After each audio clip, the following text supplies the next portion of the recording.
एक जंगल में पहाड़ की चोटी पर एक किला बना था। किले के एक कोने के साथ बाहर की ओर एक ऊंचा विशाल देवदार का पेड़ था। किले में उस राज्य की सेना की टुकड़ी तैनात थी। देवदार के पेड़ पर एक उल्लू रहता था। वह भोजन की तलाश में नीचे घाटी में फैले ढलवा चारागाहों में आता। चारागाहों की लंबी घासों व झाड़ियों में कई छोटे मोटे जीव व कीट पतंगे मिलते, जिन्हें उल्लू भोजन बनाता। निकट की एक बड़ी झील को निहारा करता। उसे हंसों का तैरना व उड़ना मंत्रमुग्ध करता। वह सोचा करता कि कितना शानदार पक्षी है हंस। एकदम दूध सा सफेद, गुलगुला शरीर, सुराहीदार गर्दन, सुंदर मुख और तेजस्वी आंखें। उसकी बड़ी इच्छा होती कि किसी हंस से उसकी दोस्ती हो जाए। एक दिन उल्लू पानी पीने के बहाने झील के किनारे उगी एक झाड़ी पर उतरा। निकट ही एक बहुत शालीन व स्वयं हंस पानी में तैर रहा था। हंस तैरता हुआ झाड़ी के निकट आया। उल्लू ने बात करने का बहाना ढूंढा। हंस जी, आपकी आज्ञा हो तो पानी पी लूं, बड़ी प्यास लगी है। हंस ने चौंक कर उसे देखा और बोला, मित्र, पानी प्रकृति द्वारा सबको दिया गया वरदान है, इस पर किसी एक का अधिकार नहीं है। उल्लू ने पानी पिया, फिर सिर हिलाया जैसे उसे निराशा हुई हो। हंस ने पूछा, मित्र, असंतुष्ट नजर आते हो, क्या प्यास नहीं बुझी? उल्लू ने कहा, हे हंस, पानी की प्यास तो बुझ गई, पर आपकी बातों से मुझे ऐसा लगा कि आप नीति व ज्ञान के सागर हैं। मुझ में उसकी प्यास जग गई है, वह कैसे बूझेगी? हंस मुस्कुराया, मित्र, आप कभी भी यहाँ आ सकते हैं, हम बातें करेंगे। इस प्रकार मैं जो जानता हूँ वह आपका हो जाएगा और मैं भी आपसे कुछ सीखूंगा। इसके पश्चात हंस व उल्लू रोज मिलने लगे। एक दिन हंस ने उल्लू को बता दिया कि वह वास्तव में हंसों का राजा हंसराज है। अपना असली परिचय देने के बाद हंस अपने मित्र को निमंत्रण देकर अपने घर ले गया। शाही ठाठ थे। खाने के लिए कमल व नरगिस के फूलों के व्यंजन परोसे गए और जाने क्या क्या दुर्लभ खाद्य थे। उल्लू को पता ही नहीं चला। बाद में सौंफ इलायची की जगह मोती पेश किए गए। उल्लू दंग रह गया। अब हंसराज उल्लू को महल में ले जाकर खिलाने पिलाने लगा। रोज दावत उड़ती। उसे डर लगने लगा कि किसी दिन साधारण उल्लू समझकर हंसराज दोस्ती न तोड़ ले। इसलिए स्वयं को हंसराज की बराबरी का बनाए रखने के लिए उसने झूठ झूठ कह दिया कि वह भी उल्लुओं का राजा उल्लूकराज है। झूठ कहने के बाद उल्लू को लगा कि उसका भी फर्ज बनता है कि हंसराज को अपने घर बुलाए। एक दिन उल्लू ने दुर्ग के भीतर होने वाली गतिविधियों को गौर से देखा और उसके दिमाग में एक उपाय आई। उसने दुर्ग की बातों को खूब ध्यान से समझा, सैनिकों के कार्यक्रम नोट किए। फिर वह चला हंस के पास।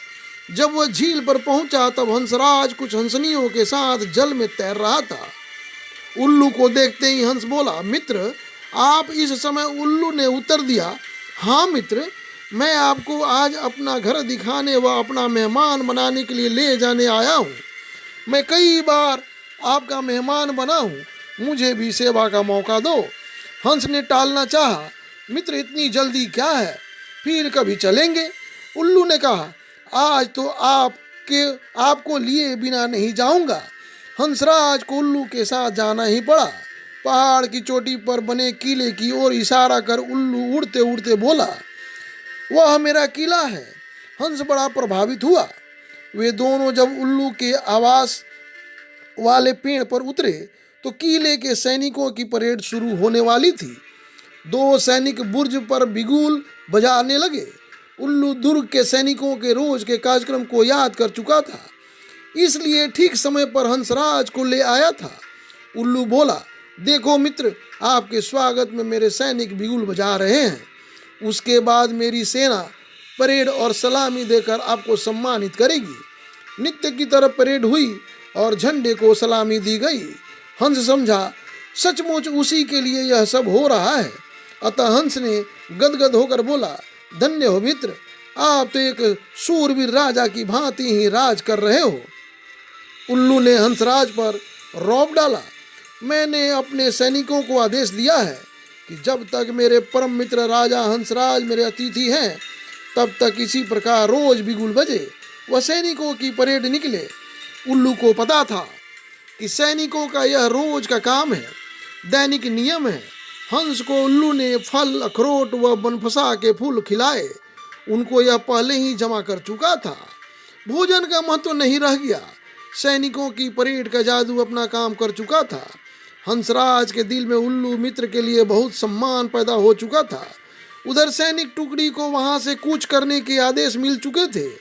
दूसरे दिन सैनिक अपना सामान समेट कर जाने लगे तो हंस ने कहा, मित्र देखो, आपके सैनिक आपकी आज्ञा लिए बिना कहीं जा रहे हैं। उल्लू हड़बड़ा कर बोला, किसी ने उन्हें गलत आदेश दिया होगा, मैं अभी रोकता हूँ उन्हें। ऐसा कहकर वह हूँ हूँ करने लगा।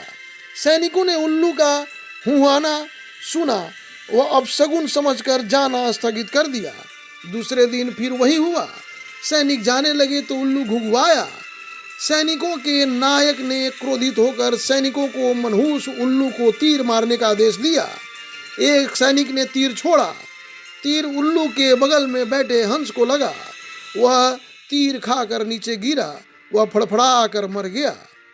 उल्लू उसकी लाश के पास शोकाकुल हो विलाप करने लगा, हाय, मैंने अपनी झूठी शान के चक्कर में अपना परम मित्र खो दिया। धिक्कार है मुझे। उल्लू को आसपास की खबर से बेसुध होकर रोते देखकर यह एक सियार उस पर झपटा और उसका काम तमाम कर दिया। इस कहानी से हमें यही शिक्षा मिलती है कि झूठी शान बहुत महंगी पड़ती है। कभी भी झूठी शान के चक्कर में मत पड़ो। यह कहानी अच्छी लगी तो इसे शेयर करें, लाइक करें और इस चैनल को सब्सक्राइब करना न भूलें।